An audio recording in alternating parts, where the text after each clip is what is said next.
इस संसार में विधाता की लेखनी में जो लिख गया वो लिख गया, परंतु विधाता की लेखनी को टालने का भी सामर्थ्य मेरे महादेव के पास है। भाविव मेट सकै त्रिपुरारी, विधाता की लेखनी को भी अगर कोई मिटा सकता है तो मेरे महादेव मिटा सकते हैं। शंकर जी में इतना सामर्थ्य है कि वो विधाता की लेखनी को बदल करके व्यक्ति का भाग्य फिर से लिख सकते हैं। इतना सामर्थ्य है महादेव के भीतर। यदि किसी की कुंडली में गड़बड़ी चल रही हो, सारे ग्रह नक्षत्र उल्टे सीधे चल रहे हों, आप परेशान हैं, सच्ची निष्ठा से महादेव की उपासना करना आरंभ कर दीजिए। मेरे महादेव में ऐसा सामर्थ्य है कि उनके सामने काल भी आकर के झुक जाता है। सज्जनों, मेरे महादेव में इतना सामर्थ्य है। बहुत परेशान हो रहे आप, सारे ग्रह नक्षत्र उल्टे सीधे हैं, बहुत दुखी हो रहे हैं आप, बस मेरे महादेव के चरण पकड़ लीजिए। बाबा ऐसे देव हैं, सब पर कृपा करते हैं। देवता हो, दैत्य हो, मनुष्य हो, कोई भी हो, बाबा सबके ऊपर कृपा करते हैं और सबके भाग्य को बदल देते हैं। एक बार मृत्यु भी आ जाए ना, अगर व्यक्ति भगवान महादेव की शरण में है और महादेव को पुकार ले तो मेरे महादेव मृत्यु को भी टालने में समर्थ हैं। वो सामर्थ्यवान देवता हैं, उनके सामने किसी की नहीं चलती। यमराज भी शंकर जी के शिष्य हैं, और अगर शंकर जी हाथ दिखा दे कि वहां मत जाना तो यमराज की हिम्मत नहीं है कि वहां देख भी लें। इतना सामर्थ्य है मेरे महादेव के भीतर।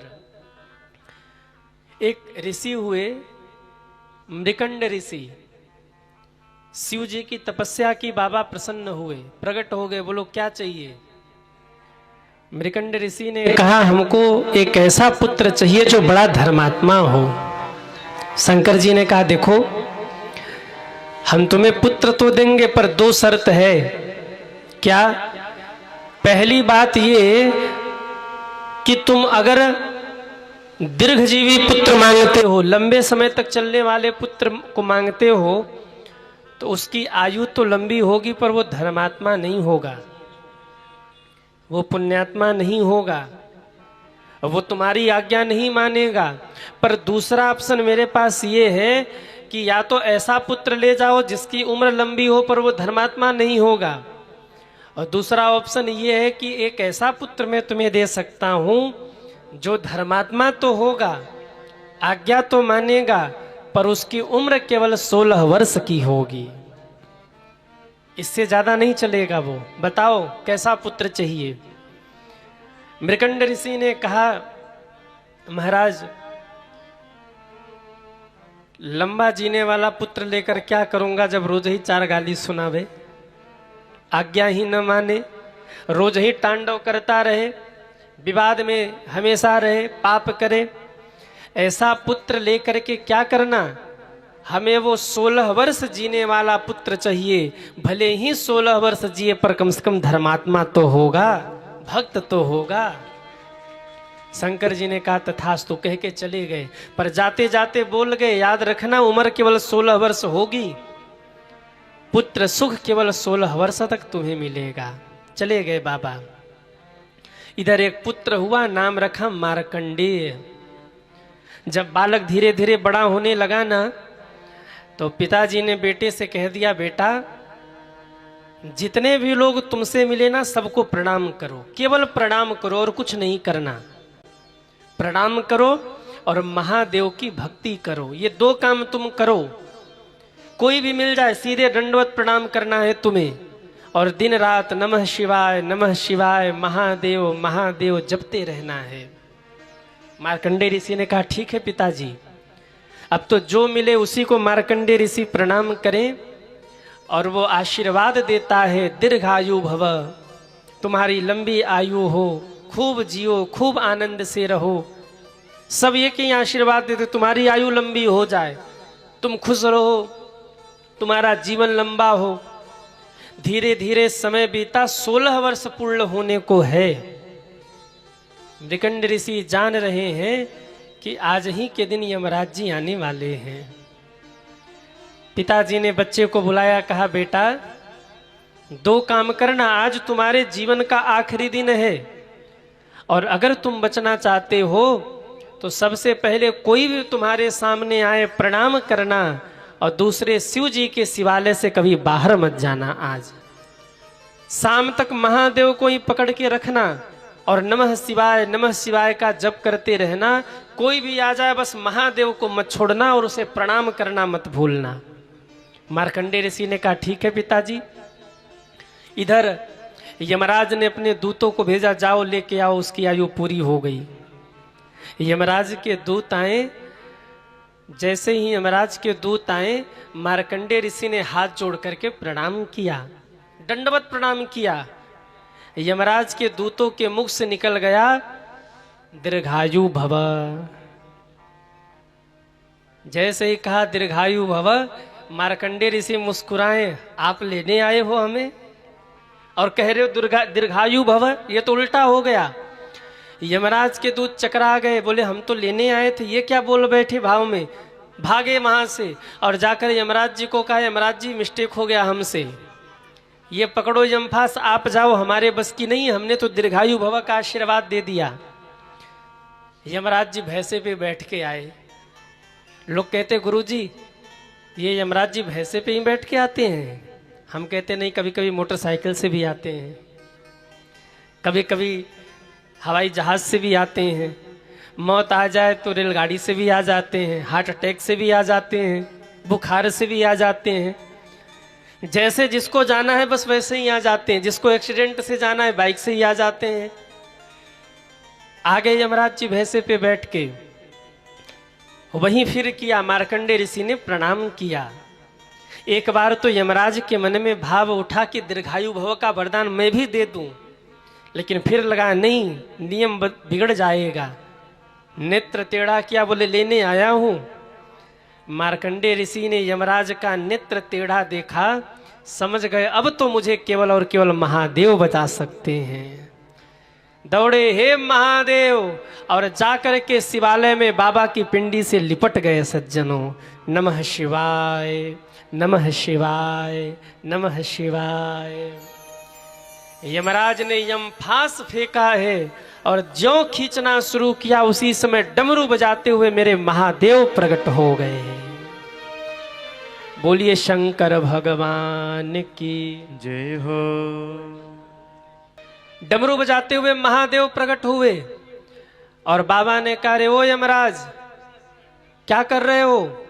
यमराज ने कहा, प्रभु मैं तो लेने आया था, इनकी आयु पूरी हो गई। आहा। शंकर जी ने कहा, देख नहीं रहे हो हमको पकड़ के बैठा है और तुम लेने आए हो, तुम्हें शर्म नहीं आ रही? जो हमें पकड़ के बैठा हो उसके प्राण तुम लेने आए हो। बोले प्रभु इसकी आयु पूरी हो गई। कहते हैं भगवान शंकर मुस्कुरा करके बोले, इसकी आयु पूरी हो गई तो आज मैं वचन देता हूं, हे मार्कंडेय, जब तक प्रलय नहीं होगा तब तक तुम इस धरती पर जीवित रहोगे और महाराज तुम्हारी पूजा होगी, मेरा आशीर्वाद है, जाओ।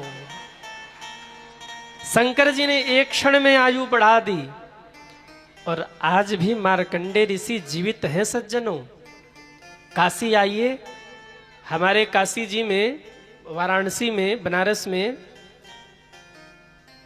एक स्थान है मार्कंडेय महादेव। मार्कंडेय महादेव, वहां आज भी मार्कंडेय ऋषि की पूजा होती है और वहां आप गंगा जी के तट पे वो मंदिर है, बड़ी भीड़ लगती है। पहले कोई भी गंगा जल लेके जाए ना तो बाबा को नहीं चढ़ता, पहले सबसे पहले मार्कंडेय ऋषि को चढ़ता है और इसके बाद शिव जी को गंगा जल चढ़ता है।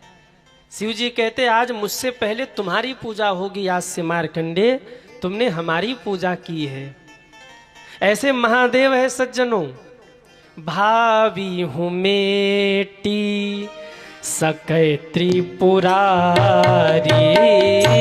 भावी हूँ मेटा सकै त्रिपुरारी,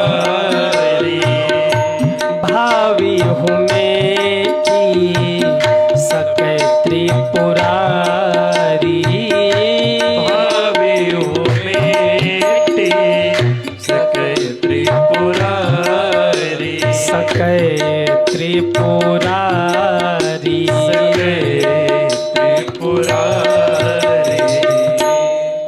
शिव जी ऐसे देव हैं, बस एक लोटा जल आप उनको चढ़ाना शुरू करिए।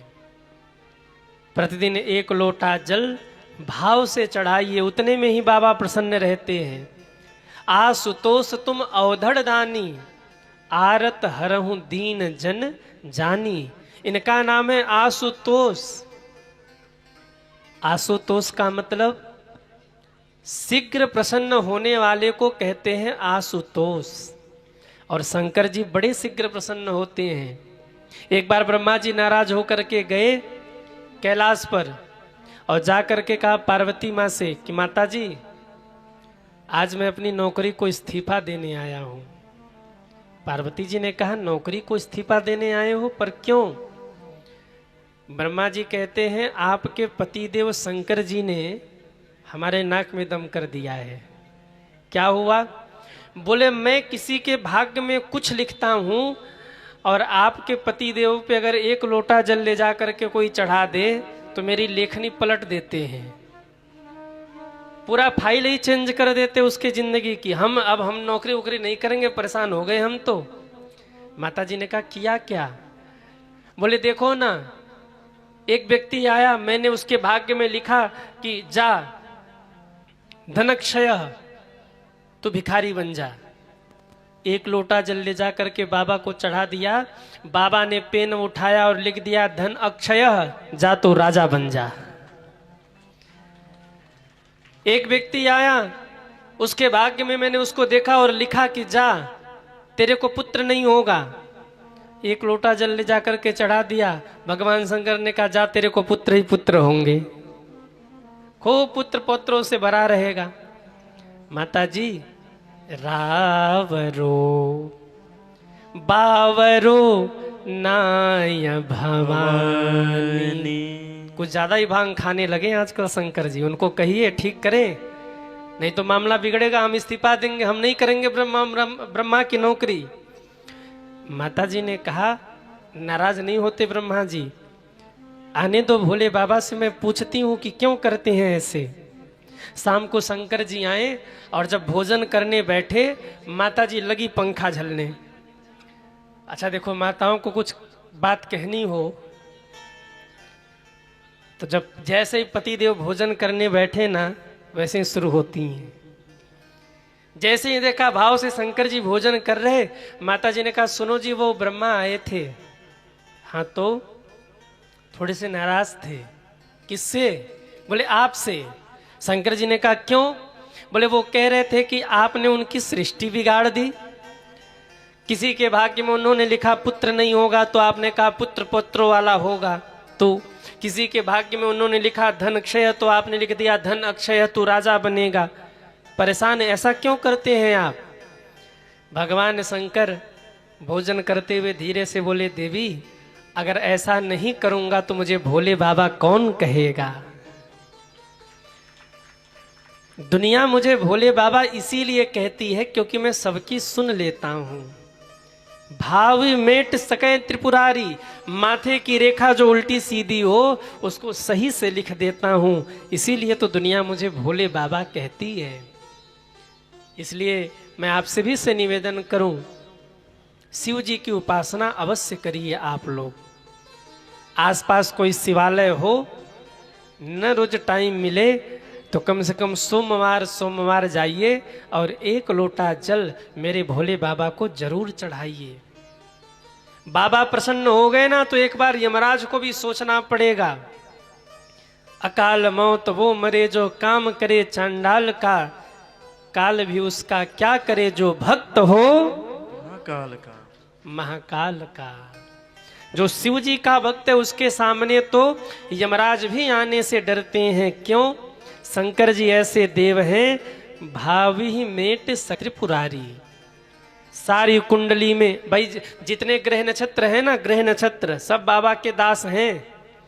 और जैसे ही शंकर जी के ऊपर जाके आप एक लोटा जल चढ़ाते हैं, बाबा सारे ग्रहों को बिठाते हैं सामने और कहते एक बात बताओ क्यों उसके जिंदगी में उत्पात कर रहे हो। कहा ब्रह्मा जी ने लिखा है तो भगवान शंकर अपने हाथ से सेटिंग बिठाते, मंगल तुम यहाँ बैठो, बुध तुम यहाँ बैठो, शनिचर तुम तो दूर ही रहना, तुम पास मत जाना उसके, शुक्र देवता तुम कहाँ बैठे, तुम इधर बैठो। जैसे वो गोटी बिठाई जाती है ना, भोले बाबा गोटी बिठा के फिट करते, तुम यहाँ बैठो, तुम यहाँ बैठो, नक्षत्र यहाँ बैठे, वो फलाना ग्रह यहाँ बैठे, सारी सेटिंग बाबा बना देते हैं, सारी सेटिंग बिठा देते हैं, सब ग्रहों को मेंटेन कर देते हैं। बस एक लोटा जल सारी समस्या का भाव से अगर आप करोगे ना तो सब सिस्टम भोले बाबा के पास है, बस गोटी बिठाना है। बाबा सारे ग्रहों को मेंटेन कर देते हैं। नारद जी इसी बात को कह रहे, अपनी बेटी को कहिए तप करे। क्यों? आपकी बेटी तप कर लेगी तो सारे ग्रह नक्षत्र सब इसके अनुकूल हो जाएंगे। बाबा इन्हें पति रूप में प्राप्त हो गए तो चहुर जय जय हो जाएगा। अपनी बेटी को तप करने के लिए भेजिए। जो तप करे कुमारी तुम्हारी, भावी मेट सके त्रिपुरारी। लिखने को भी बाबा टाल देते हैं।